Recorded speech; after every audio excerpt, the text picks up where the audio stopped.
Hello hi friends, ಕಾವ್ಯ ಕಿಚನ್ಗೆ ಸ್ವಾಗತ. ಇವತ್ತು ಸಿಂಪಲ್ಲಾಗಿ ಚಿಕನ್ ಸಾಂಬಾರು ಹೇಗೆ ಮಾಡೋದು ಅಂತ ನೋಡೋಣ.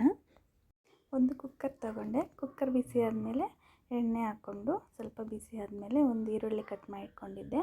ಅದನ್ನು ಹಾಕ್ಕೊಂಡು ಫ್ರೈ ಮಾಡಿಕೊಂಡು ಸ್ವಲ್ಪ ಶುಂಠಿ ಬೆಳ್ಳುಳ್ಳಿ ಪೇಸ್ಟ್ ಹಾಕ್ಕೊಂಡು ನೀಟಾಗಿ ಅದನ್ನು ಫ್ರೈ ಮಾಡಿಕೊಂಡೆ. ಹಸಿರು ಮೆಣಸಿನ್ಕಾಯಿ, ಕೊತ್ತಂಬರಿ ಸೊಪ್ಪು, ಪುದೀನ ಪೇಸ್ಟ್ ಮಾಡಿ ಇಟ್ಕೊಂಡಿದ್ದೆ ಮೊದಲೇ. ಅದನ್ನು ಹಾಕ್ಕೊಂಡು ನೀಟಾಗಿ ಎಣ್ಣೆಲಿ ಫ್ರೈ ಮಾಡಿಕೊಂಡು ಈಗ ಚಿಕನ್ ಹಾಕ್ಕೊಳ್ತಾ ಇದ್ದೀನಿ. ಚಿಕನ್ನೂ ಅಷ್ಟೇ ನೀಟಾಗಿ ಒಂದೆರಡು ನಿಮಿಷ ಫ್ರೈ ಮಾಡ್ಕೋಬೇಕು. ಅದಕ್ಕೆ ಸ್ವಲ್ಪ ಉಪ್ಪು, ಅರಿಶಿನ ಪುಡಿ ಹಾಕ್ಕೊಂಡು ನೀಟಾಗಿ ಮಿಕ್ಸ್ ಮಾಡ್ಕೋಬೇಕು.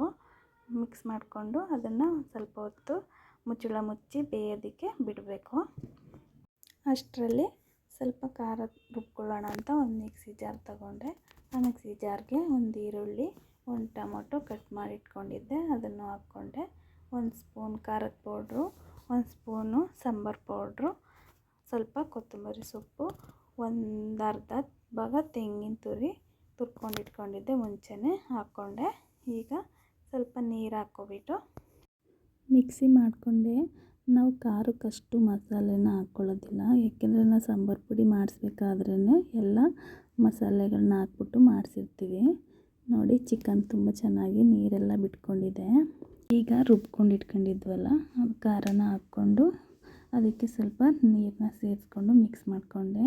ಸಾಂಬಾರು ಸ್ವಲ್ಪ ತೆಳ್ಳನೇ ಇರಬೇಕು.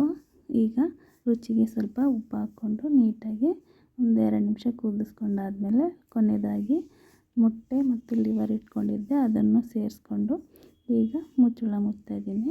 ಒಂದು 4 ವಿಸಲ್ ಹೊಡ್ಸ್ಕೋಬೇಕಾಗುತ್ತೆ. ಚಿಕನ್ ಸಾಂಬಾರು ವಿಸಲ್ ಹೋಗೋ ತನಕ ಮುಚ್ಚಳ ತೆಗಿಬಾರ್ದು.